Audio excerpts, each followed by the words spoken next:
Assalamualaikum warahmatullahi wabarakatuh. Hai teman-teman semuanya, selamat datang kembali ya di channel Studio Horor. Bagi kalian yang baru saja bergabung atau mengunjungi channel ini, channel Studio Horor akan membahas berbagai cerita misteri, tentunya dalam bentuk kemasan podcast. Studio Horor kali ini akan menceritakan mengenai Jerat. Cerita misteri ini bersumber dari Freddy Raskin. Dan sebelum kita membahas lebih lanjut, alangkah baiknya silahkan melakukan subscribe terlebih dahulu ya, agar bisa mengikuti video terbaru dari channel Studio Horor berikutnya. Tahun 1975, buah-buah durian berguguran sore itu. Angin kencang baru saja menerpa kebun durian milik Makrufin dan Wahid. Keduanya tertawa senang karena tak perlu susah-susah menunggu buah durian jatuh sendiri. Lumayan hit, banyak yang jatuh.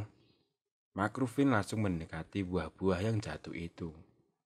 Wahid juga tak mau kalah. Diambillah karung goni mencari buah-buah durian yang banyak menggelinding sampai ke arah sungai. Keduanya tertawa senang menghitung banyaknya durian yang mereka kumpulkan. Menjelang maghrib, dua orang kawan lama itu baru beranjak. Mereka berlari menyusuri sawah yang menjadi batas kebun durian dan juga kampung. Karung berisi durian Wahid baru saja disandarkan di dinding dapur. Wahid pun duduk di kursi bambu yang ada di sebelahnya. Perlahan, ada suara lari dari luar rumah. Pintu dapur pun terbuka. Ada wajah Salma, sepupu Wahid yang berusia 12 tahun muncul. Mas Wahid, mas saya ke rumah. Ibu sakit. Nafasnya terus naik turun sambil bicara. Wahid tak menunggu lama. Dia langsung berlari keluar dapur, mengikuti Salma yang berlari lebih cepat darinya. Di rumah Salma, sudah ada beberapa orang berkumpul di ruang tengah. Sesosok wanita tampak tidur di tengah-tengah mereka. Wahid langsung ikut ke dalam kerumunan. Dia pun melihat buliknya, Aisyah, yang sedang tidur terlentang. Matanya melotot, menatap langit-langit. Bagian tubuh, mulai dada sampai mata kaki, tertutup kain jarik. Mirip kain-kain yang digunakan untuk menutupi mayat. Perut Aisyah tampak menggembung besar, seperti orang hamil tua. Wahid memang mendengar buliknya itu sakit sejak 2 bulan lalu. Wahid yang baru pulang dari ibu kota provinsi 4 hari lalu belum sempat melihat adik dari ibunya itu. Kok bisa seperti ini, Le? Wahid bertanya kepada pamannya yang ada di antara kerumunan saudara-saudaranya. Pamannya pun menjawab lirih setengah berbisik. Kena sihir, Le? Wahid pun kaget. Dilihatnya buliknya yang terlentang.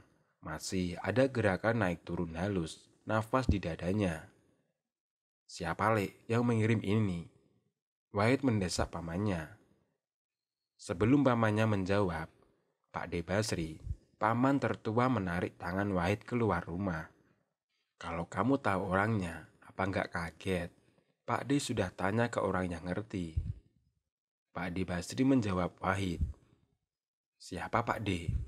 Aku nggak terima kalau seperti ini, desak Wahid. Pak De Basri pun bercerita, jika setelah 2 minggu bule Aisyah sakit, dia sempat melihat Makrufin telanjang bulat di dekat rumah Aisyah. Dia sempat menegur Makrufin, tapi yang ditegur seperti pura-pura tidak kenal. Malah berjalan pergi ke pepohonan asem yang rapat. Pak D sudah tanya ke orang pintar. Katanya memang Makrufin yang mengirim.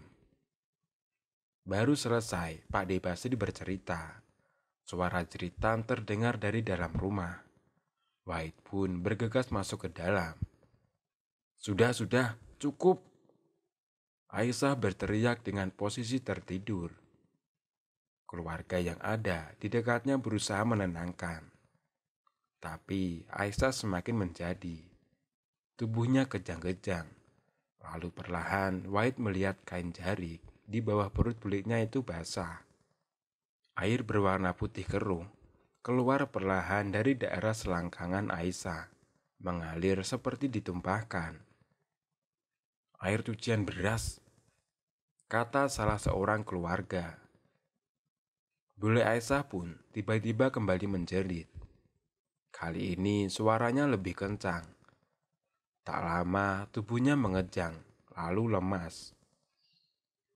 Pak De Basri pun mendekati tubuh bule Aisyah. Dipegangnya leher dan pergelangan tangan adiknya itu. Innalillahi wa inna ilaihi rajiun. Pak De Basri menggeleng. Bule Aisyah meninggal malam itu. Wahid mengikuti semua proses pemakaman. Sebelum jenazah bibinya itu dikafani, Wahid sempat mengamati wajah bibinya. Rautnya tampak lega dan sedikit tersenyum. Jauh berbeda dengan waktu-waktu selagi masih sakit. Dia pun ingat ucapan orang-orang tua. Jika mereka yang meninggal karena santet, wajahnya akan tampak lebih bersih setelah meninggal. Rasa emosi sempat menjalar di kepala Wahid. Apalagi sejak proses pemakaman sampai pengajian, dia tak melihat Makrufin sama sekali. Padahal rumah Makrufin tak terlalu jauh. Dan dia juga kenal dengan Bule Aisyah. Setelah 7 hari kematian Bule Aisyah, Wahid mencoba mencari Makrufin. Didatangilah rumah temannya itu. Wahid pun mengetuk pintu rumah Makrufin beberapa kali. Mas Makruf keluar kota. Sudah 2 hari ini, Mas. Jawab Betty, istri dari Makrufin dari balik jendela. Wahid pun langsung mengangguk dan langsung pergi. Dia pun tetap berusaha mencari keberadaan Makrufin. Setelah 2 hari berkeliling mencari, akhirnya Wahid menemukan Makrufin yang sedang duduk bersama tukang ojek di pangkalan. Diaturlah mimik wajahnya agar tidak langsung terlihat emosi di depan Makrufin. Hit, dari mana? Dari kemarin nyariin aku ya? Kata Makrufin langsung menyapa. Wahid pun tersenyum tipis. Iya Ruf, aku ada perlu sama sampean. Bisa kita bicara sebentar? Makrufin menyeruput kopi yang ada di depannya, lalu meludah 2 kali ke arah kiri, dan setelah itu berdiri mengikuti Wahid. Tak jauh dari pangkalan ojek, ada warung bakso yang sedang tutup. Wahid pun mengajak Makrufin duduk di sana. Aku langsung aja, Ruf. Kamu ini kan teman dekatku, dan sudah tak anggap seperti keluarga sendiri. Tapi kok kamu tega mencelakai? Wahid langsung mencecar Makrufin. Mencelakai apa? Apa maksudmu, Hid? Makrufin berdiri dari duduknya. Bule Aisyah, Ruf. Bule Aisyah terkena santet. Kamu kan, Ruf, yang mencelakai? Kali ini, Wahid mulai emosi. Dia ceritakan ucapan orang pintar yang dipanggil Pak De Basri untuk melihat penyebab sakitnya Bule Aisyah. Termasuk juga ceritanya mempergoki Makrufin telanjang di malam hari. Makrufin pun tak kalah marah. Dia berulang kali membantah jika menjadi dalang kematian dari Bule Aisyah. Kamu percaya padimu, apa aku? Makrufin pun langsung pergi tanpa pamit. Dia berjalan cepat meninggalkan Wahid yang masih tampak marah di warung bakso. Dari kejauhan, Wahid hanya bisa melihat punggung Makrufin yang semakin menjauh. Malam harinya, setelah pertemuan dengan Makrufin, perasaan Wahid mulai tak enak. Dia merasa menyesal menceritakan tuduhan dari Pade Basri kepada temannya itu.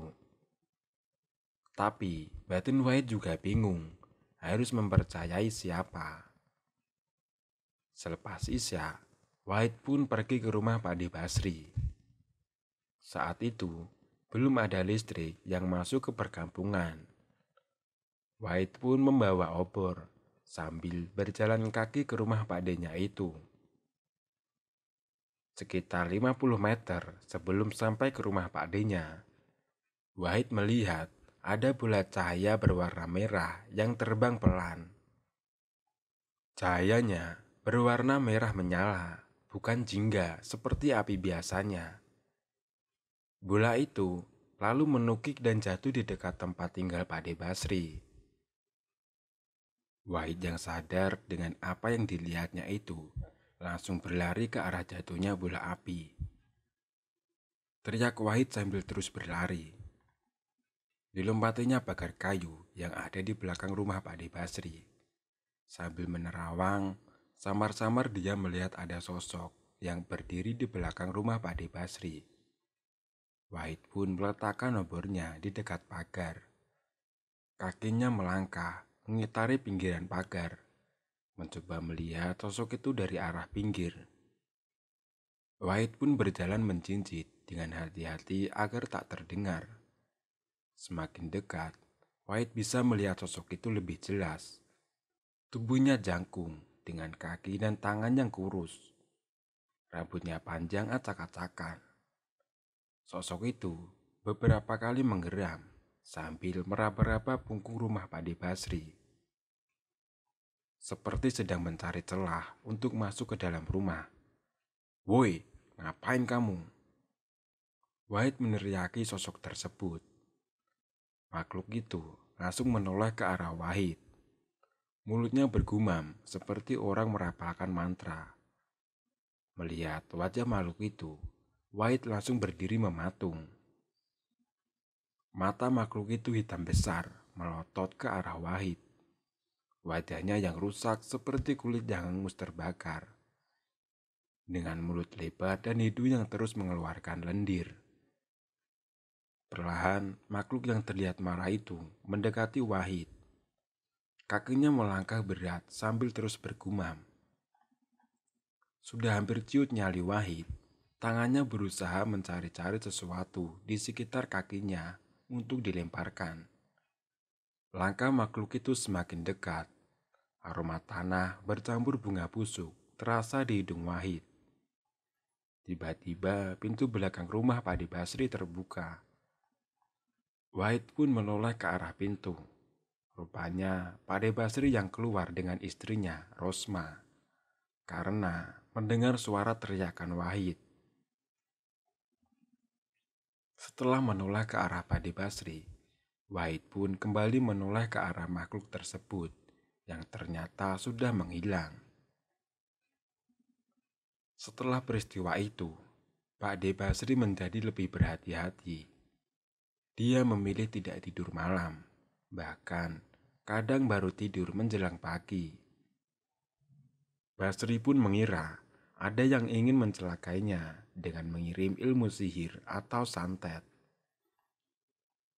"Siapa ya nak yang kira-kira mau mencelakai aku?" tanya Pade Basri. Wahid pun hanya bisa mengira-ngira. "Tidak tahu Pakde, mungkin orang yang sama," saut Wahid sekenanya. Pakde Basri hanya bisa menggeleng-geleng. "Seperti ini itu harus dilawan nak, kalau tidak bakal terus-terusan." Wahid pun mengangguk. Azan maghrib baru saja selesai berkumandang. Wahid pun menyelesaikan sholatnya cepat-cepat, lalu menyaut obor berlari ke arah masjid. Malam itu, Wahid sudah janjian dengan dua orang temannya, Hasan dan Salam, untuk bertemu di gudang masjid. "Assalamualaikum, Lam, San," ucap Wahid. Di dalam ruang gudang masjid, sudah ada dua orang temannya.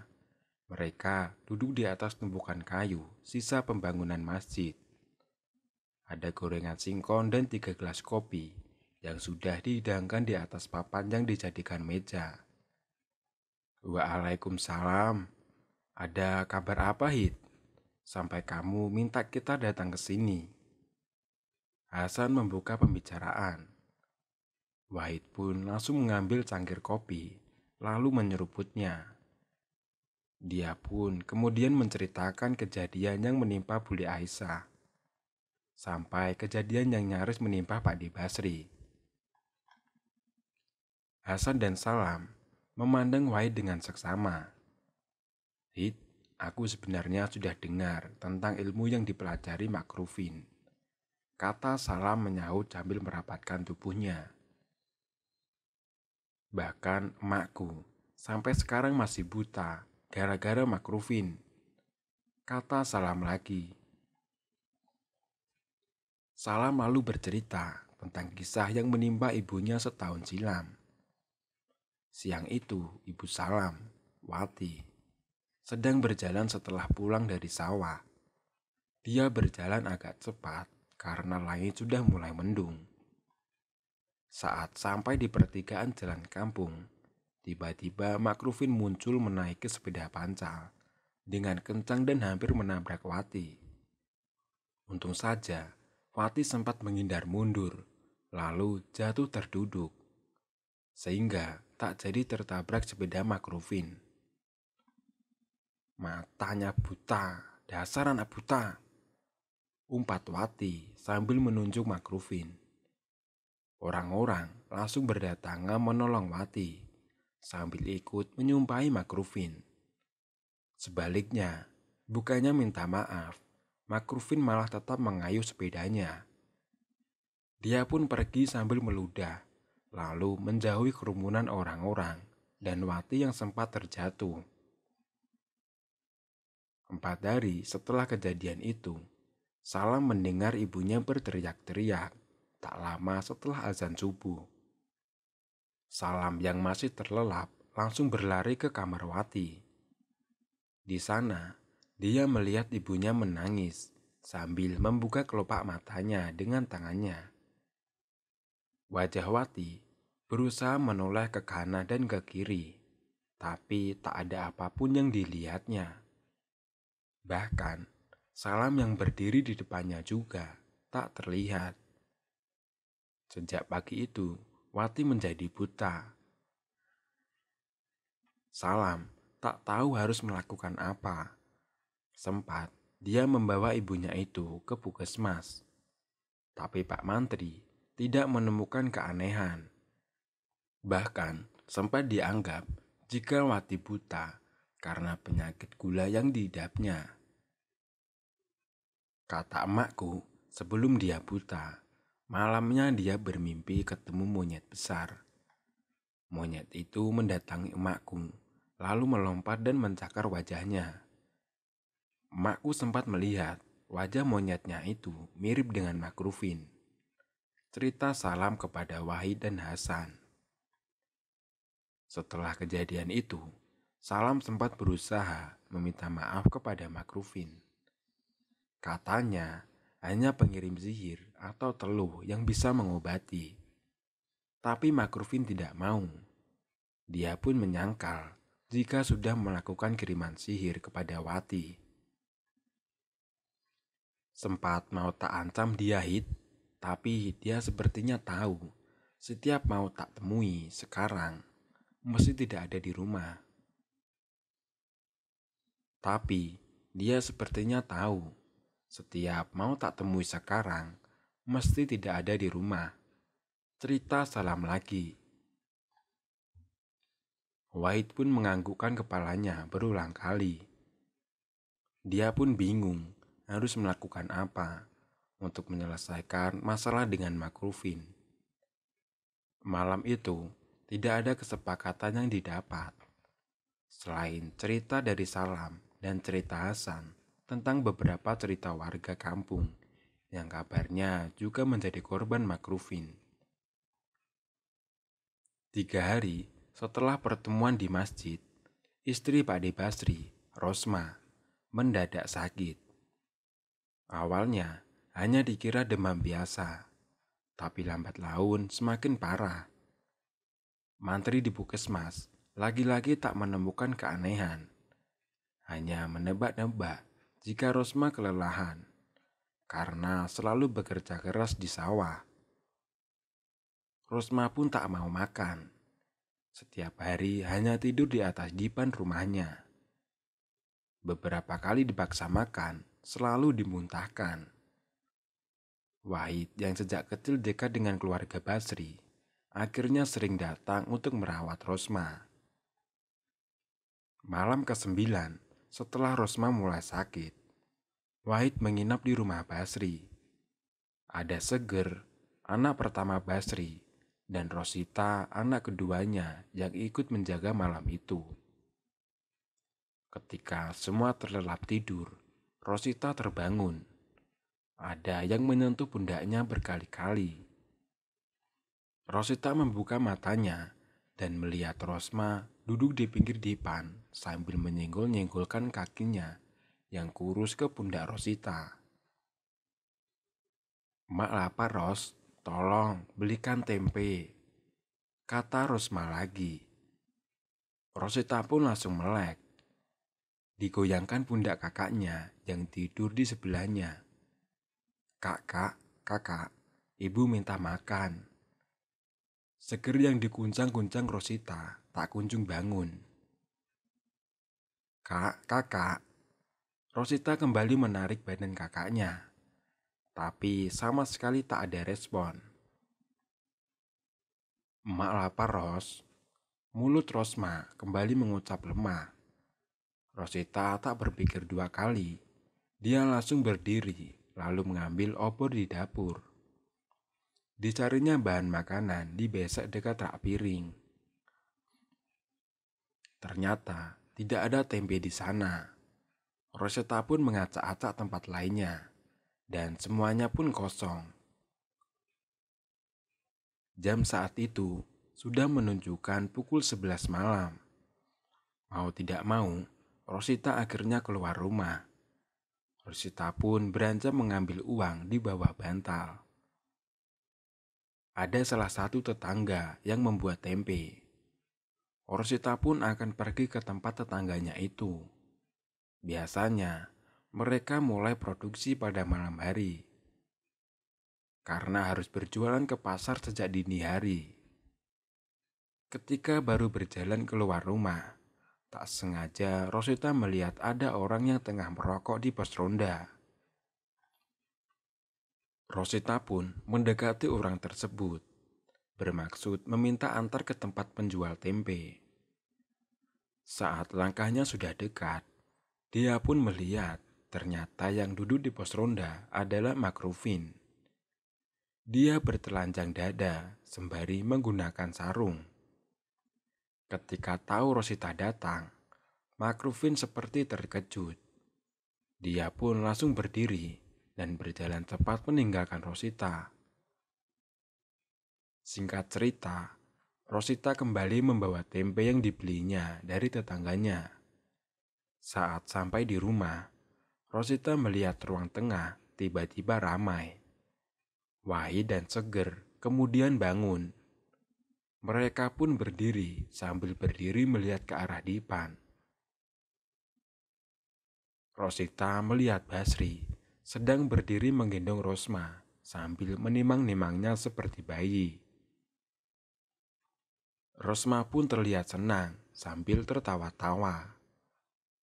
Basri juga tak kalah senang. Wajahnya terlihat sumringah melihat istrinya sudah sehat. Malam itu, setelah puas digendong Basri, Rosma minta digorengkan tempe.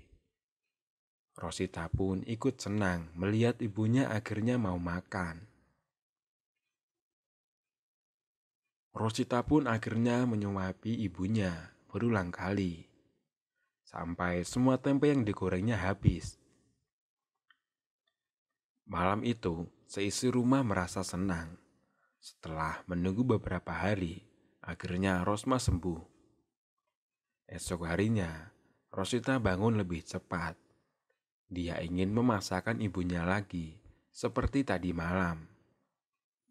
Baru beranjak dari tempat tidurnya, Rosita melihat ibunya tidur dalam kondisi miring. Rosita pun langsung menuju dapur dan menyalakan kompor kayu. Rosita pun akhirnya mencari sisa tempe mentah yang disimpannya. Dengan cekatan, kayu bakar diaturnya agar wajan di atasnya cepat panas. Baru saja 3 iris tempe dimasukkan ke dalam wajan, Rosita mendengar suara keras Basri yang melengking. Dilemparnya tempe yang masih di tangannya, lalu berlari ke ruang tengah tempat Rosma tertidur. Wahid tampak berdiri menembuk pundak seger dan Basri yang memeluk tubuh Rosma yang kurus dengan mulut menganga. Tempe goreng yang disuapkan Rosita semalam adalah makanan terakhir Rosma. Pagi itu Rosma meninggal dunia. Rosita langsung tak sadarkan diri tak lama setelah mendengar tangisan kakaknya. Hari ke-7 kematian Rosma, Wahid dan keluarga Basri berkumpul. Rosita yang sempat tertekan karena kematian ibunya sudah mulai tenang. Di tengah obrolan, Rosita menceritakan peristiwa yang dilihatnya sebelum kematian ibunya, tentang sosok Makrufin yang duduk malam hari di pos ronda yang tak jauh dari rumahnya. Basri yang awalnya tenang langsung kaget mendengar cerita Rosita. "Walah, anak itu lagi, dibunuh saja, sudah," umpat Basri sambil berdiri. Wahid yang duduk di sebelahnya mencoba menenangkan Basri. "Sebentar Pak D, jangan gegabah. Nanti salah-salah, malah ada korban lagi." Muka Basri sudah memerah menahan emosi. Tangannya berulang kali mengacak rambutnya karena menahan kesal. "Begini saja Pak D, kita coba tanya orang pintar sekali lagi. Kalau memang Makrufin pelakunya, biar saya yang jalan sendiri," kata Wahid menenangkan Basri. Malam itu juga, Basri pergi ke rumah Pak Lanjar, salah satu orang pintar di desa sebelah. Wahid pun meminjam motor milik kepala desa untuk mengantarkan Basri ke tempat orang yang dianggap tahu banyak hal tentang dunia gaib. Jalanan desa yang belum diaspal saat itu tak menyurutkan niat Basri dan Wahid mencari jawaban peristiwa buruk yang menimpa keluarga mereka. Selama dalam perjalanan, motor yang dikendarai Wahid sempat 2 kali mogok. Padahal selama ini motor tersebut jarang sekali rusak. Wahid sempat menuntun motor itu ketika melewati tanjakan yang cukup panjang. "Kok mogok terus ya, Hid? Nggak biasanya loh seperti ini," kata Basri sambil mendorong motor. "Tidak tahu Pak D, sudah diperiksa mesinnya juga tidak ada masalah," sahut Wahid. Motor akhirnya bisa menyala tepat sesaat setelah lepas dari tanjakan. Keduanya langsung melanjutkan perjalanan menuju ujung desa, tempat Pak Lanjar tinggal. Wahid pun menghentikan motornya tepat di depan pohon gayam. Tak ada jalan yang bisa dilalui kendaraan menuju rumah Pak Lanjar. Setelah mengikat roda motor dengan rantai, Wahid dan Basri melewati tanah kebun kering. Selama perjalanan, suara burung celepuk terdengar mengikuti langkah kedua orang itu. Rumah Pak Lanjar ada di tengah-tengah kebun. Rumah dengan dinding gabungan papan kayu dan anyaman bambu. Lampu minyak terlihat masih menyala di dalam rumah. Itu pertanda bahwa Pak Lanjar belum tidur. "Assalamualaikum Pak Lanjar, permisi." Basri mengetuk pintu papan kayu. Terdengar suara orang berdehem 2 kali dari dalam rumah. Tak lama, pintu kayu pun terbuka. Seorang pria kurus berusia 50 tahun menggunakan peci hitam membuka pintu. Tangannya pun melambai pelan menyuruh Wahid dan Basri masuk. Basri tak banyak basa-basi. Dia pun langsung menceritakan semua peristiwa yang menimpa Rosma, termasuk juga anaknya yang sempat melihat Makrufin duduk malam-malam di dekat rumah. Pak Lanjar yang mendengar sambil membakar tembakau linting di tangannya. Setelah Basri bercerita, Pak Lanjar berdiri lalu pergi ke belakang rumah. Wahid dan Basri saling melirik. 15 menit kemudian, Pak Lanjar datang dengan membawa 2 gelas air putih. Wahid pun melirik air yang dibawa Pak Lanjar. Ada 3 helai kelopak daun kamboja di dalam gelas bening itu. Ini kalian minum, nanti kalian bisa tahu siapa yang mengirim santet, kata Pak Lanjar sambil menyodorkan gelas. Basri dan Wahid pun langsung meminum habis 2 gelas air berisi bunga kamboja itu. Tidak ada rasa yang aneh, hanya air biasa dengan aroma bunga. Mereka bertiga lalu berbincang ringan, sampai tiba-tiba Wahid dan Basir merasakan kantuk yang luar biasa. Tanpa bisa ditahan, mata keduanya terasa berat. Basri dan Wahid tertidur di kursi tamu Pak Lanjar. Melihat tamu-tamunya terlelap, Pak Lanjar tersenyum, lalu kembali menyedot rokok lintingan di tangannya.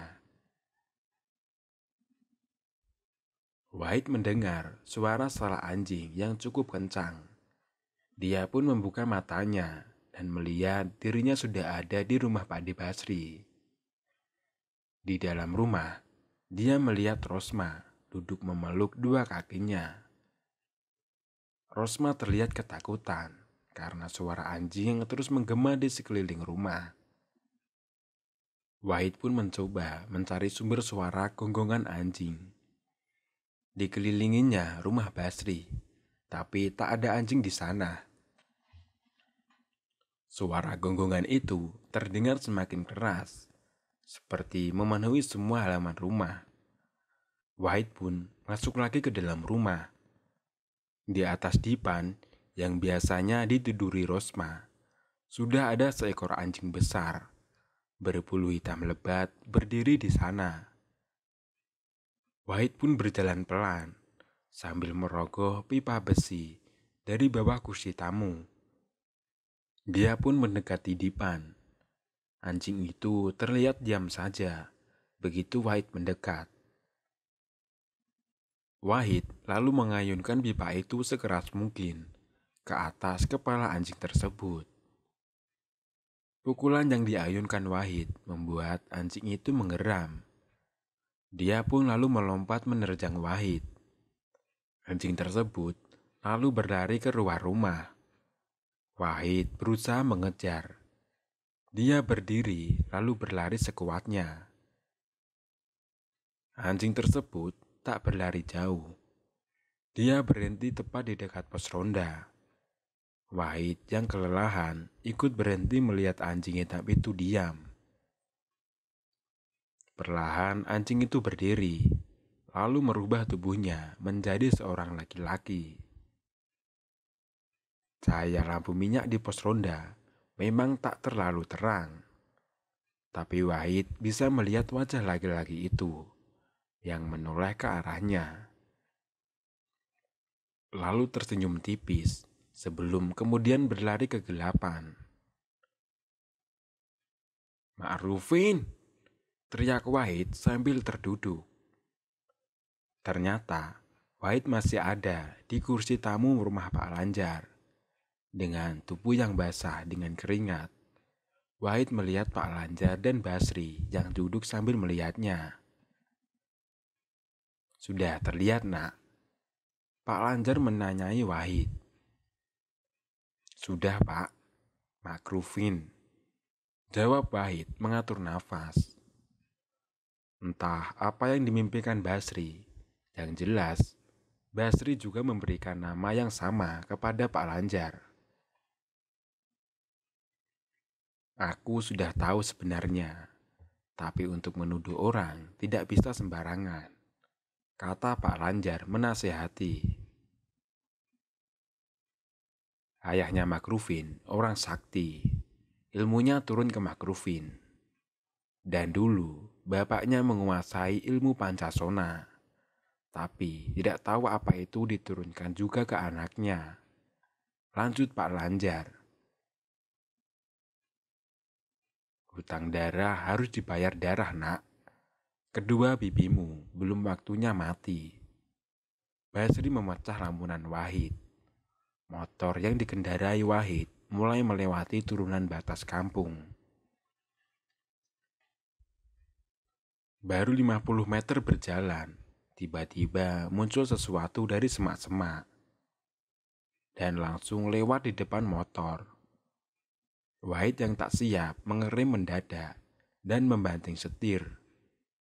Kendaraannya pun terjungkal ke bawah karena posisi jalan masih menurun. Wahid sempat melirik sesuatu yang dikiranya hewan itu. Dalam posisi terlentang, Wahid melihat makhluk itu mirip babi hutan, tapi kakinya yang panjang seperti manusia. Wajahnya pun tak tampak jelas dan langsung hilang ke sisi semak-semak lainnya. Wahid berdiri mencari Basri yang jatuh tak jauh dari motor. Basri pun terlihat memegangi pergelangan tangannya. Remang-remang, Wahid meraba tangan pakdenya itu. Ternyata tulang pergelangan tangan Basri patah.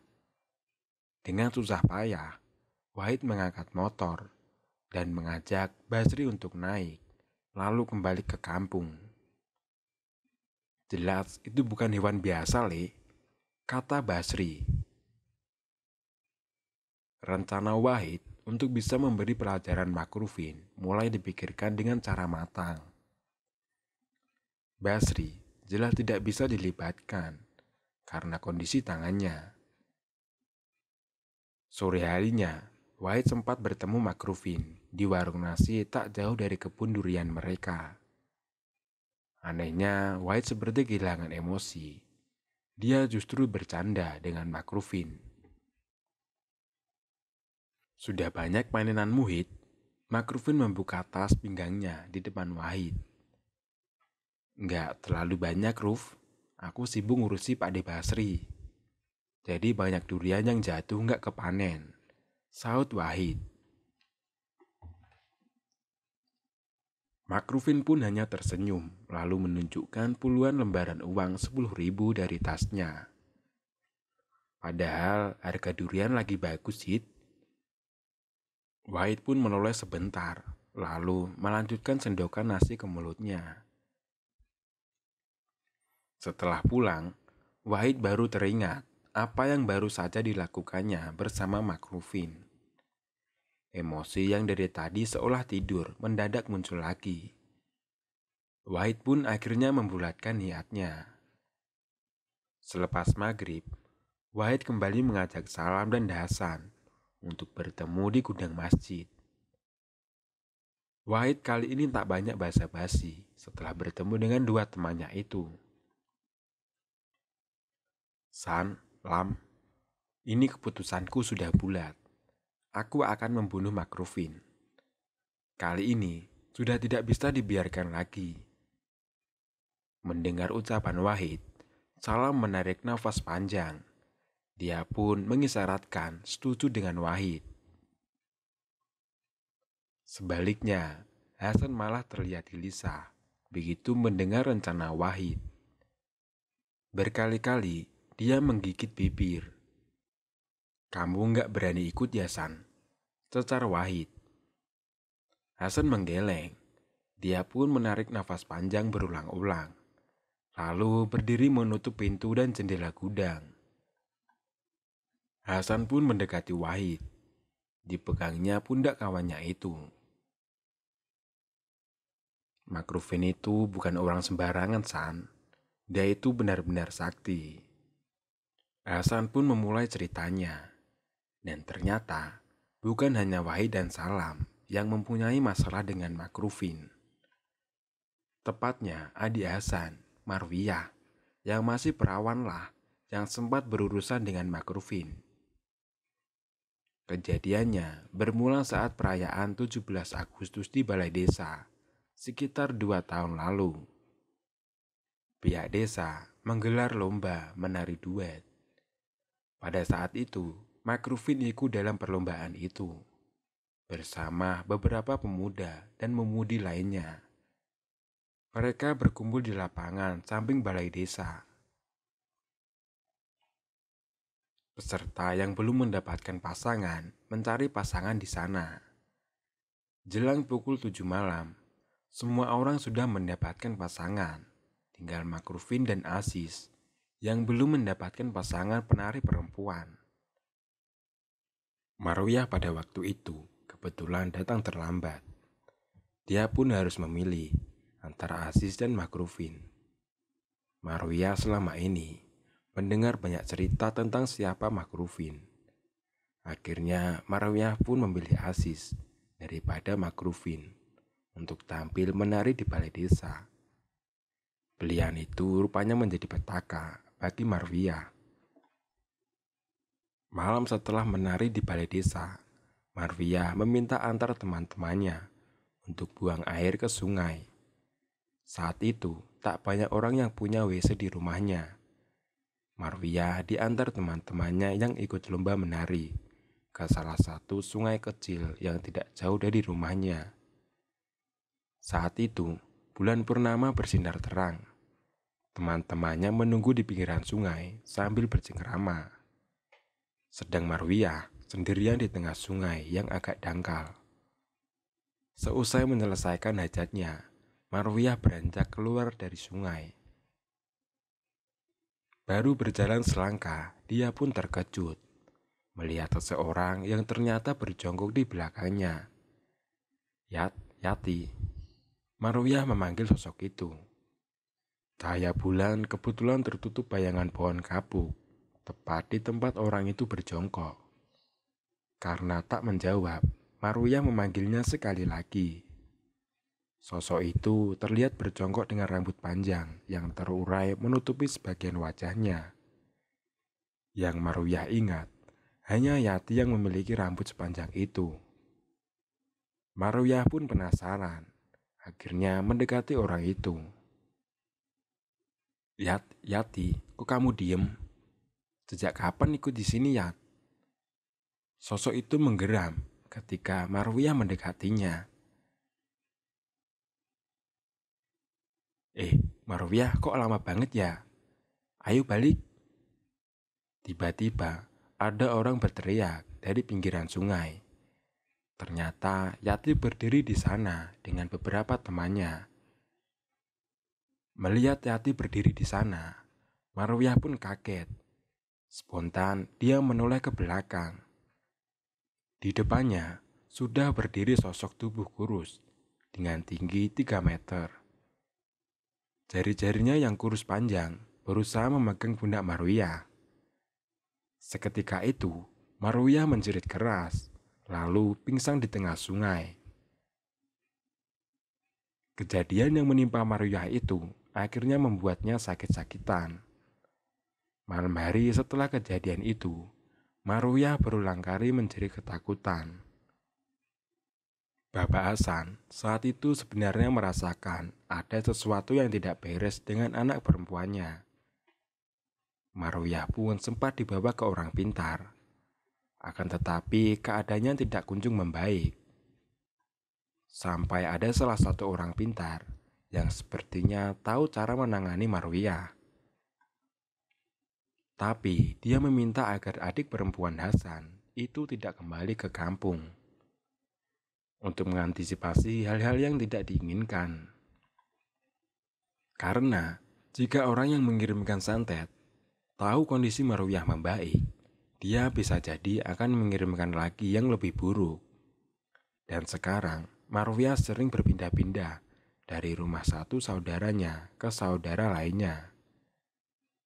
Hasan pun awalnya bingung, petaka apa yang menimpa adiknya tersebut. Namun suatu malam, saat menemani adiknya menginap di rumah paman dari ibunya, ada sebuah kejadian yang membuat Hasan yakin jika Makrufinlah dalam kejadian buruk yang menimpa adiknya.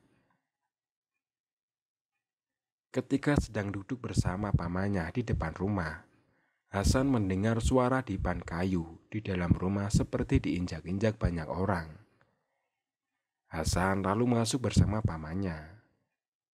Bibi Hasan dan adiknya ternyata sudah berdiri mematung di depan kamar. Di dalam, Marwiyah tengah menari asik, seolah-olah ada lawannya menari.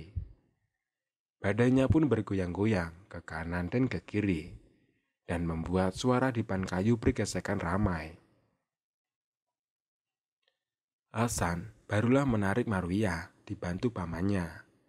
Akan tetapi Marwiyah malah menangis histeris. "Aku ingin menari dengan Mas Makruf, jangan dipisah." Hasan hanya bisa meneteskan air matanya melihat adiknya yang terus menangis seperti orang yang terkena gangguan jiwa. Setelah adiknya tenang dan bisa tertidur, malam itu juga Hasan mencari Makrufin. Biasanya parang dan linggis yang sudah disiapkan dari rumah.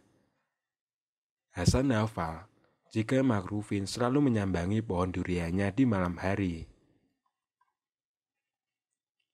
Hasan pun mengendap-endap bersembunyi di lebatnya pepohonan pisang yang tak jauh dari kebun Makrufin. Emosi yang sudah memuncak membuat Hasan tak berpikir panjang.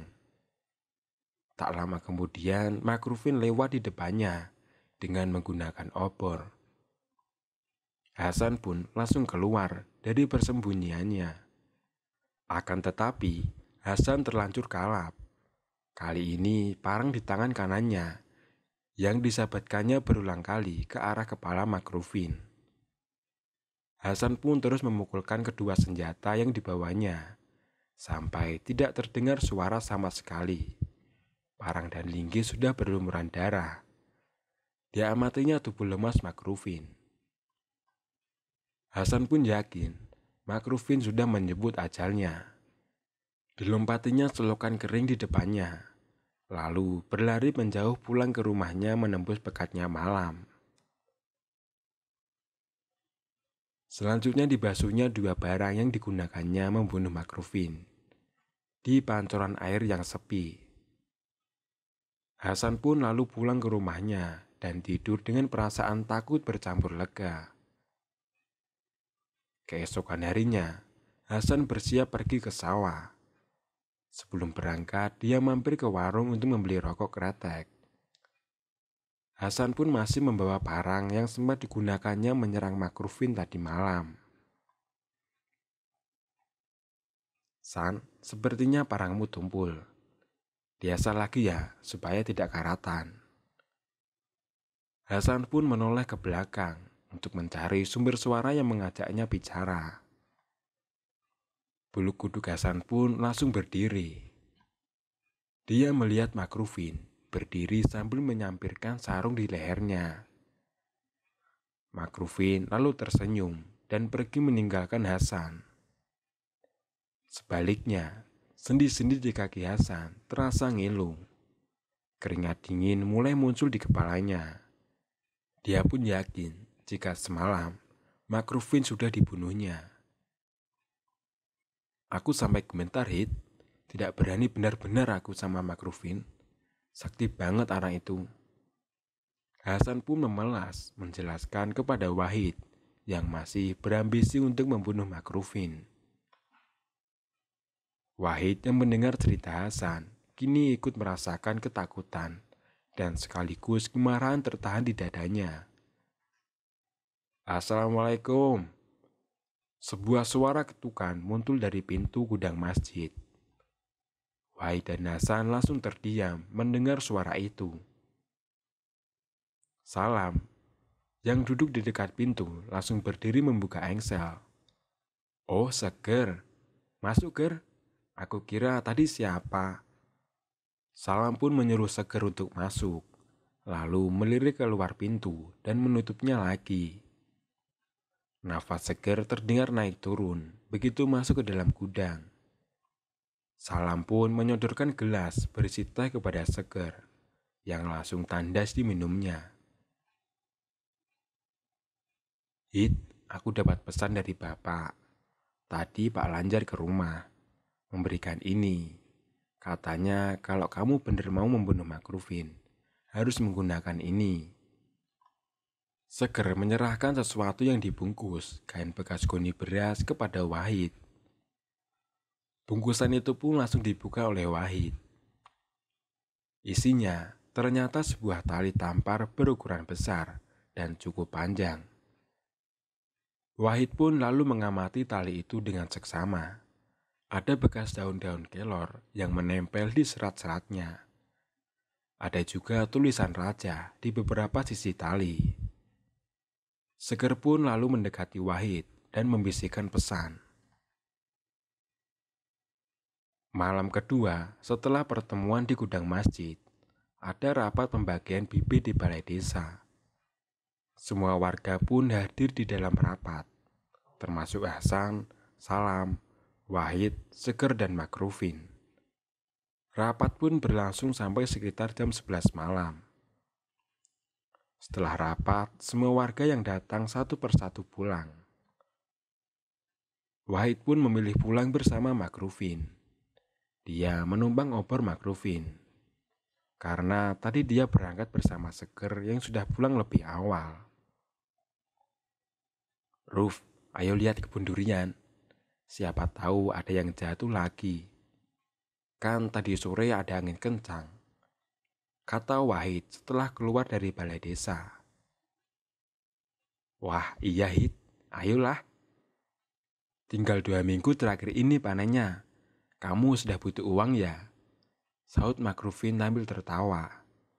Wahid pun mengangguk sambil tersenyum. Keduanya pun berjalan beriringan melewati jalanan sempit menuju kebun, dan sambil terus berbincang selama di perjalanan. Mereka lalu melompati selokan kering yang menjadi pembatas kebun dan area kampung. Baru 2 langkah, Makrufin dan Wahid berjalan.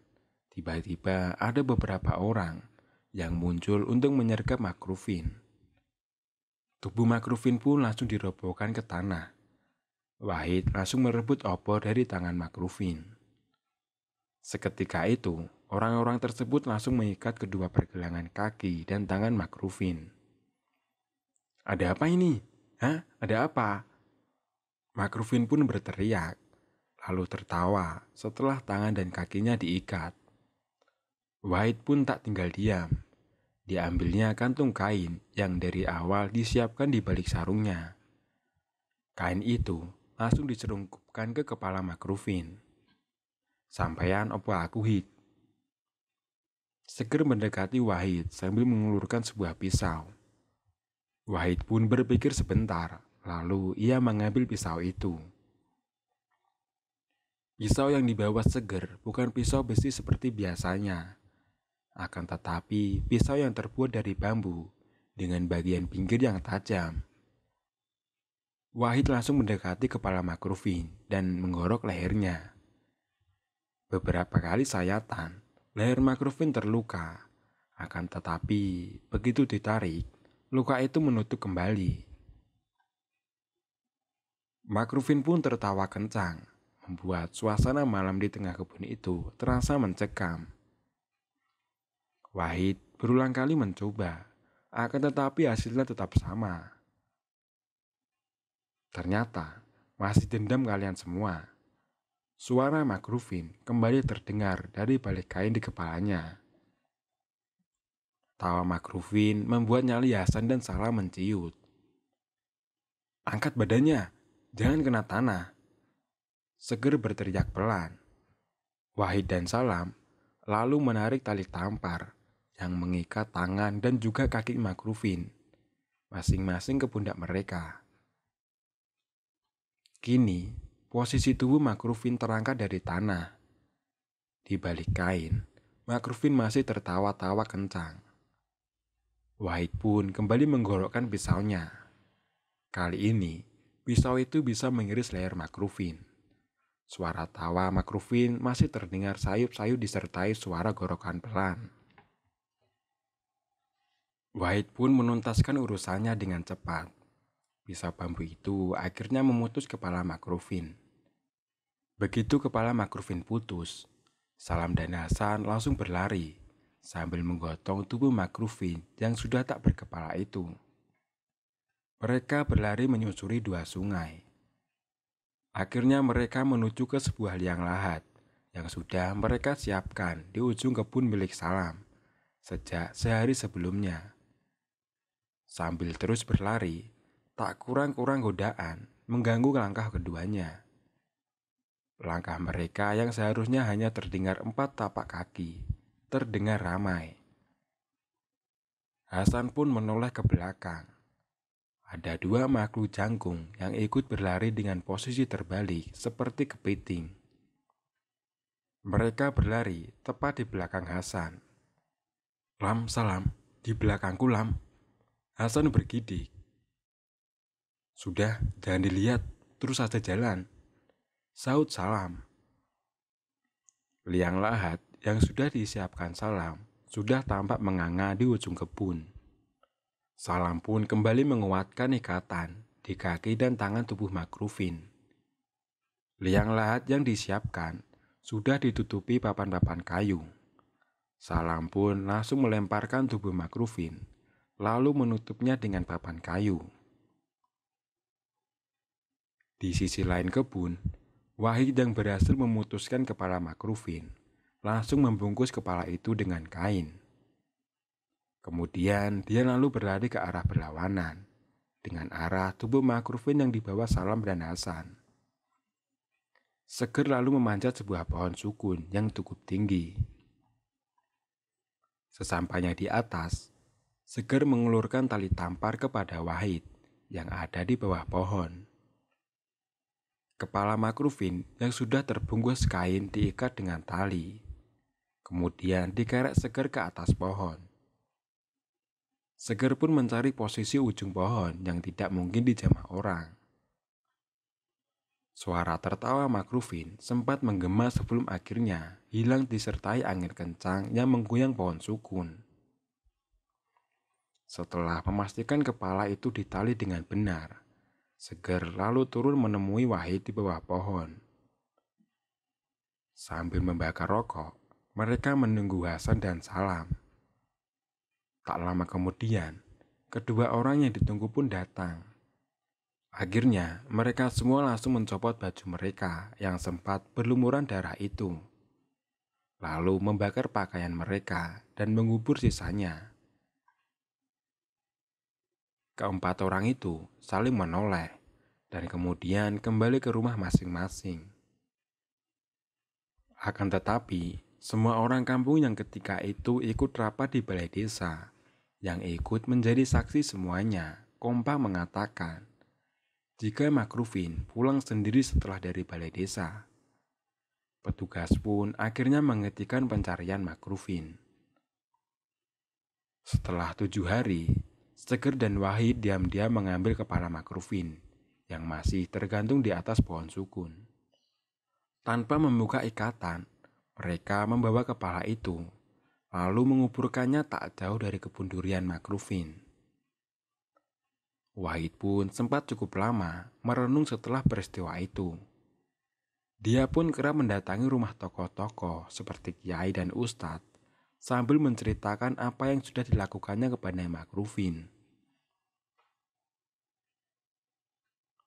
Hampir semuanya mengatakan jika Wahid tetap berdosa besar karena menghilangkan nyawa manusia, apapun alasannya. Sampai suatu hari, Wahid mendatangi salah satu kediaman ulama karismatik yang tinggal di salah satu pulau. Wahid pun diterima dengan baik saat berkunjung ke sana. Di sana, ulama tersebut mendengarkan semua detail cerita dari Wahid. Setelah itu, ulama tersebut meminta agar Wahid bertaubat dari semua dosa-dosanya dan berharap Allah akan mengampuni semua dosanya. Setelah selesai pertemuan itu, Wahid pun kembali ke kehidupannya semula. Serangan santet kepada warga kampung juga mulai hilang. Meski ternyata sudah ada 1-2 orang yang menjadi murid Makrufin. Dan cerita pun selesai. Terima kasih teman-teman karena sudah mau menonton video terbaru dari channel Studio Horor. Wassalamualaikum warahmatullahi wabarakatuh.